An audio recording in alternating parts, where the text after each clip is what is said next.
Hiya, I'm Jamie-Leigh, I'm 23, I'm from Sunderland and I played Emily. Hey, I'm Laura, I'm 22 from Cheshire and I played Becky in 97%. I'm Livvi Parsons, I'm 21 years old. I live just outside Birmingham in the Black Country, and in the 97% I played the role of Danny.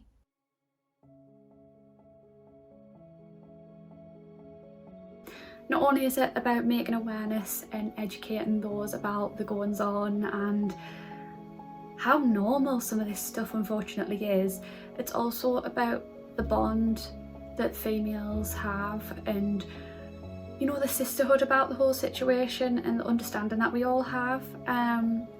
It's kind of light and shade. It's quite dark in terms of talking about the real life situations that we sometimes are put in, but there's kind of like a really sweet happiness to it as well, about coming out the other side and showing how strong and independent we can be. And again, that bond between girls is just unbroken. So the 97% meant a lot to me at the time. It still definitely means a lot to me now, looking back, because it's still an issue. Unfortunately, not much has changed. However, when we did it, the topic of spiking and sexual assault was unfortunately really prominent in the news, and prominent within not only my university community, but like nationwide. It was happening to people I knew at clubs that I went to. I love going clubbing, but it changed my outlook on nights out, and I did start to become more cautious. 97% was a joy to perform. Not only as I got to work with two incredible women who I love so much and who are super talented, but a subject I think we all have experienced numerous times in our lives at such young ages. Things sadly we have normalised as it's the daily experience, and to be able to like echo these voices and stories of women to an audience felt meaningful and very powerful at this current time.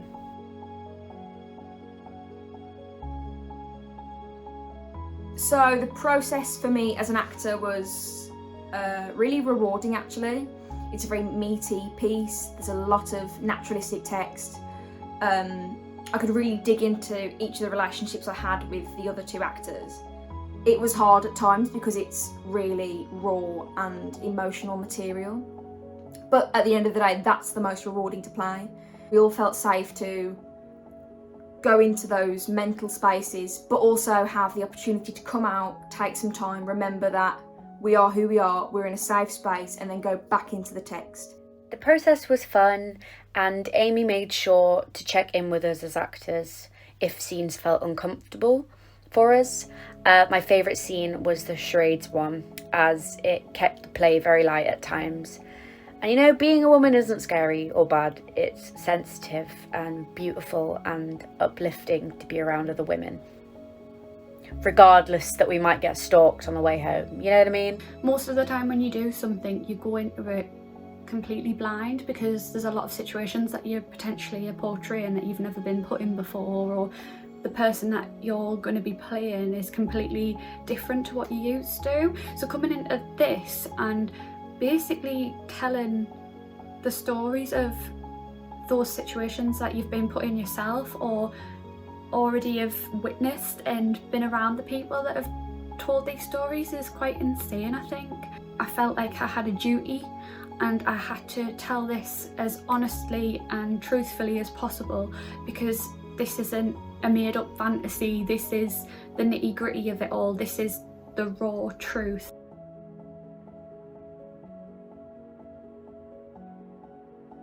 Everyone, and I mean everyone, should go see 97%, as it's not just three women's voices, it's hundreds of voices wrapped into 30 minutes. Really doesn't take that much time out of your day, with hard-hitting figures and facts whilst keeping it humorous. So it's entertaining and it's informative, so I don't really know why you wouldn't. If you haven't already, I feel like it is necessary to watch 97% of play. Doesn't matter whether you're female, male or anything else. It doesn't matter if you've been through this stuff, if you haven't. It doesn't matter if you're really sensitive to the topic or not, if you know a lot about the topic or not.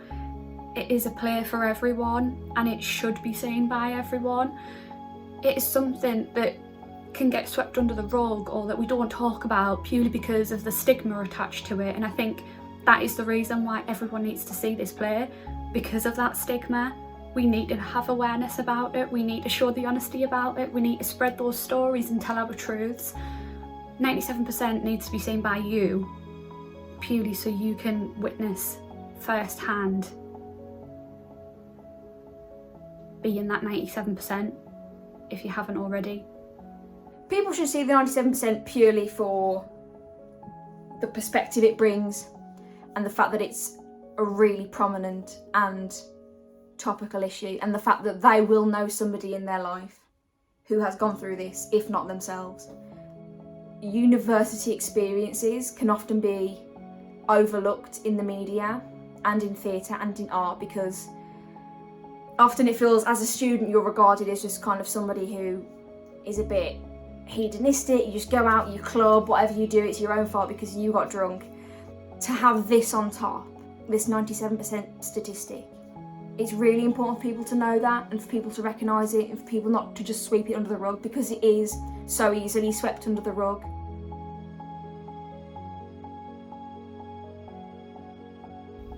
I think the key thing to take away from the play, whether you're in it yourself or you're watching it or you're just trying to spread the word, I think is the fact that it is 97%. Sometimes if you just say the phrase 97% of women, whatever, sometimes I think they think it's an exaggeration or maybe it's been used loosely. But in terms of seeing what these girls go through and noticing what actually goes into 97%, you'll realise that it actually isn't a surprise that it's all that common. The thing to take away from this play is, how do we decrease the number? And how unfortunately have we got to the point where we're 3% away from all women? I mean, if you took away nothing else, it's the notion of consent. I think consent can often be quite convoluted. People think there's different explanations and there's different definitions of what consent is. However, in order for us to progress as a society, there needs to be a blanket definition for what consent is. Because as soon as we have that, we can empower people with the knowledge that if they're not consenting, then it's not consensual, and there's no grey area because consent is consent. Amongst many other things that you could take from this play, one thing is keep Find My Friends on.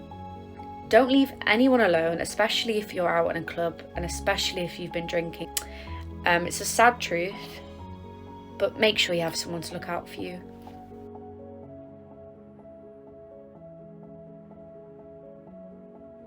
%, will decrease if as a generation we all come together, because it can't just be women that are changing it, because there's only so much we can do. But if we get everyone else's voices, you know, there is power in numbers at the end of the day. I want to be optimistic and say that I do believe, maybe not now, but in the future 97% will decrease. But I'd be lying if I said that it'd decrease by a whole lot. I think there's a whole bunch of ignorance still going on about the topic, and a lot of people still wanting to sweep it under the rug. We just have to keep going on. We just have to keep bringing up this topic and letting people know that we're not going to quieten about it. It's not okay. We're not okay with it.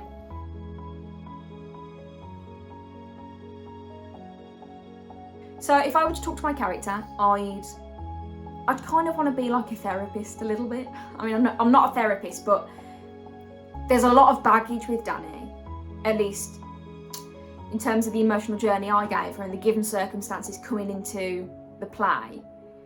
There's a lot of baggage that makes her put up these defence mechanisms of being ballsy and being a bit brash and being a bit of a stereotypical bitch sometimes, because it's a defence mechanism for insecurities and anxieties in the world. And I know that there are women like that, and I've spoke to them, and I researched different women. If I could talk to Emily, I'd say, you know in your gut that this isn't right. Don't ignore it. Just because someone tells you that they're there for you and that they love you, just because you're in a relationship with that person or you trust them so much, just because that person hasn't verbally or mentally or physically hurt you, doesn't mean what they're doing is right. Emily really has a big part of my heart. You just want to give her a squeeze. Her feelings for her boyfriend is unfortunately stronger than the mental capacity that she has to know that what he's doing is not okay. If the person you're in a relationship with is making you feel anything other than positive about yourself, it's okay to want to get out. If I could speak to Becky, I would say don't be so reactive. Everyone is dealing with their own shit, and gravy is great on chips, and that is a personal preference from me.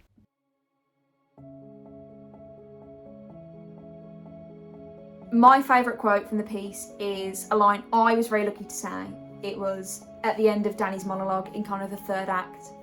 She says, "I will not live in fear, but what choice do I have?" And that's a beautiful dichotomy, because it's this thing of freedom but also restriction.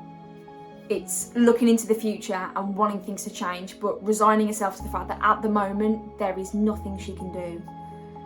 And it's incredibly sad, but it's also true. My favourite quote of the piece might actually be something that came quite a bit further into the whole rehearsal process than when the script was originally written. There's a point at the end where the girls all cheers together, and I think that's really, really special. The bond that the three girls have in the story coinciding with the bond that us four girls had making this piece and bringing it to life.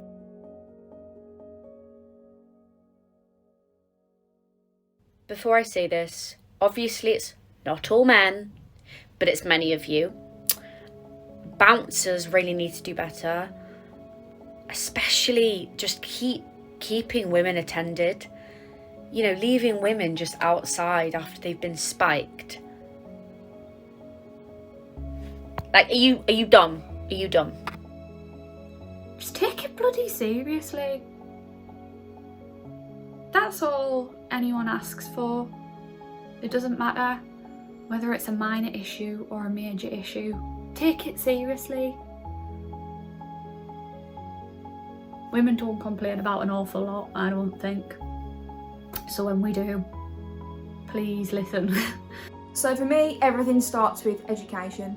If you want to change something, you need to educate the younger generation of the world, and they will spearhead that change. So teaching people from a young age what consent is, teaching people how to be safe, but also how to recognise when you are having to censor yourself because somebody else is acting maliciously, if that makes sense. You know, they say girls don't wear backless dresses, make sure you've got a jacket on. Well, I shouldn't have to do that. What should be in place is that someone doesn't put me in that position where I have to wear a jacket in the first place. And that comes from education.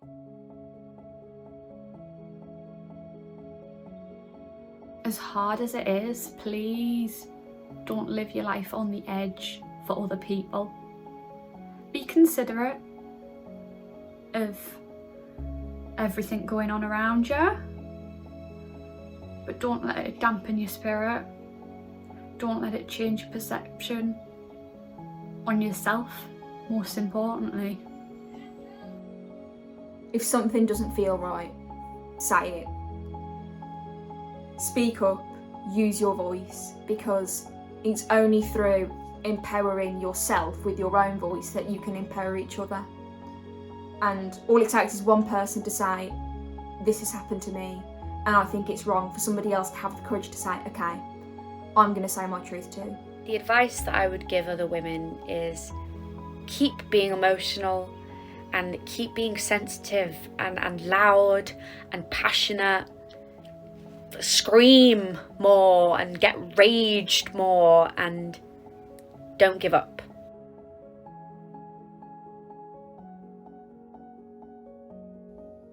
It's visceral,